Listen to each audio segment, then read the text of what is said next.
Alright, first off, let me introduce you the kit. This guy out, he is like kind of Spider-Man right here. So it's very straightforward, no rocket science here. Trust me, I smashed one of my bicopter in a wall. Bismillahirrahmanirrahim, assalamu alaikum, greetings, alishanmao here. Welcome to this video, how to make an RC bicopter or dual copter. Yes, this is a kind of aircraft that is not available in the market. We can, why not? Mashallah, I simply love this baby now. For now, let me tell you what you're gonna watch. So number one, I will show you the kit and its components. Number two, the most important, the parts that you can easily buy cheaper online to build this bicopter, and they are sitting just right here. I'm gonna give you a complete overview of those as well, so stay with me on this video. After that, I will show you how to assemble all these components and the kit very quickly. So stay with me on this video and let's get to work and build ourselves a bicopter, because these things, ooh, they have a sweetest unique stance in the air.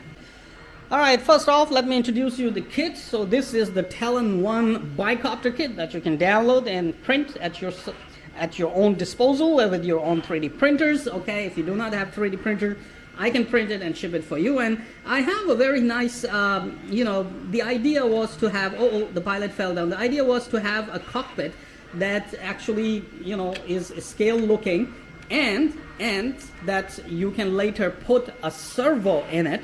And it can open.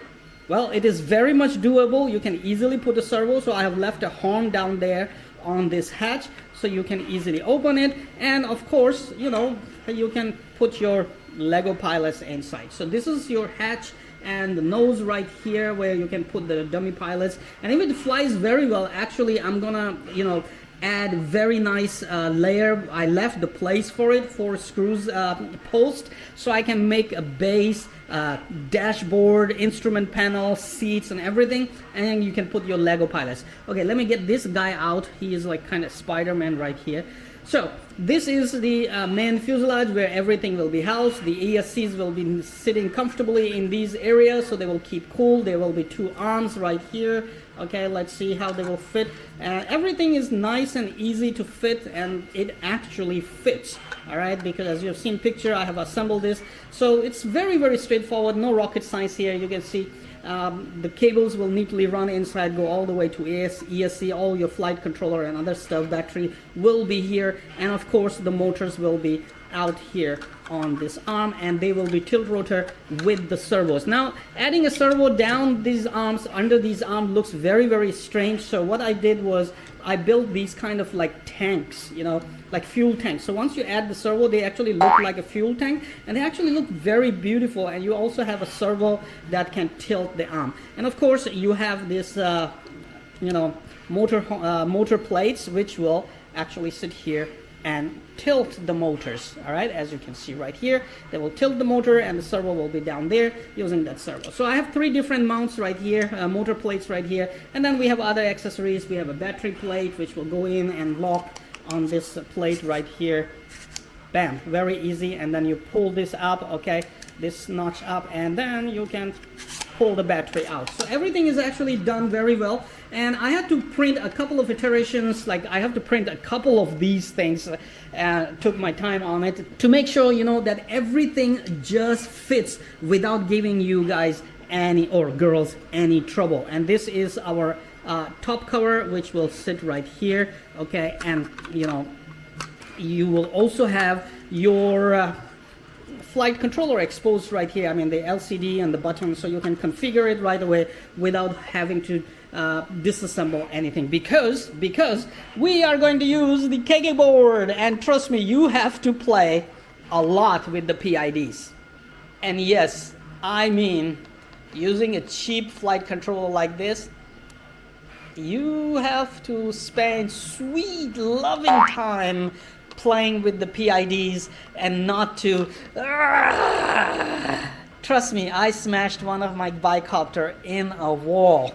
This right here is the third one. Now the good question, what is the equipment, the hardware, ESCs, motors, propellers, flight controllers that we are going to use, where to find them. So, flight controller. I have two choices. KK2 flight controller. This is cheap, easily available, okay? And it has a built-in dual copter parameters, so it's very easy to configure this.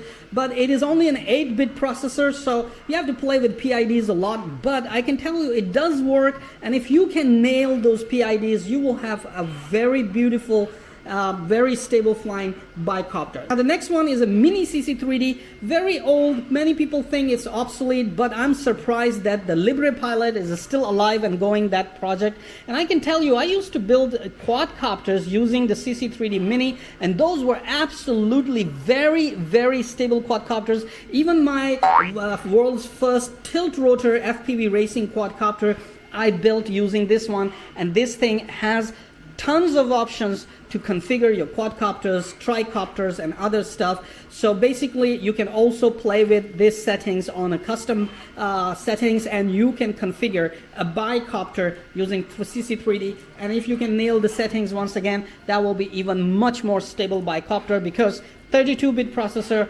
versus 8-bit processor. We're talking about old school stuff right here. Okay, then I have a 6-inch master air screw props, my old trusted master air screw propellers. They're still with me, but you can use any 5 to 6-inch propellers. The motors I'm using are the Sunny Sky motors. I can't read, my eyes, our eyesight is getting really weak now. I can't read it, but I can tell you these are 2100 kV motors, okay? These are 2100 kV motors. I will leave the links in the video description. So I have two motors, two propellers. Okay, I have Emax ES08MA, two of these servos right here. Okay, so of course it's a tilt rotor bicopter, so you need to have two servos. And I'm using two of the ESCs, 30A ESCs, because I'm gonna run 4S. That has much more power and it sounds even more badass. All right, so 238 ESCs. Now if you have an opto ESCs, you will need to use a UBAC, okay, 14.8 volt to 5 volt or whatever volt to 5 volt. You will need this to power your flight controller and servos. A UBAC, you know, keep some cables alive. And a receiver, I'm using a Radiomaster R86C, a simple receiver, because all I need is 5 channels, okay? Channel 1, 2, 3, 4 for the, you know, motors and servos, and channel 5 for the flight mode. But with KK, you don't want to do manual flight mode. You better keep auto leveling on all the time. With the CC3D, you have option for self-leveling, horizon leveling, horizon mode, acro mode, and you know, you have different options in CC3D. So channel 5 will be for that, and you should have a channel 5 and a 6-channel receiver will do the job just fine. Okie dokie, so this is this. Now that you have the kit and you have the hardware, what are we waiting for? Let's build it.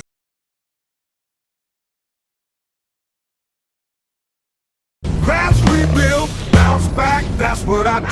Crash, rebuild, bounce back quick. We in the dirty South, ain't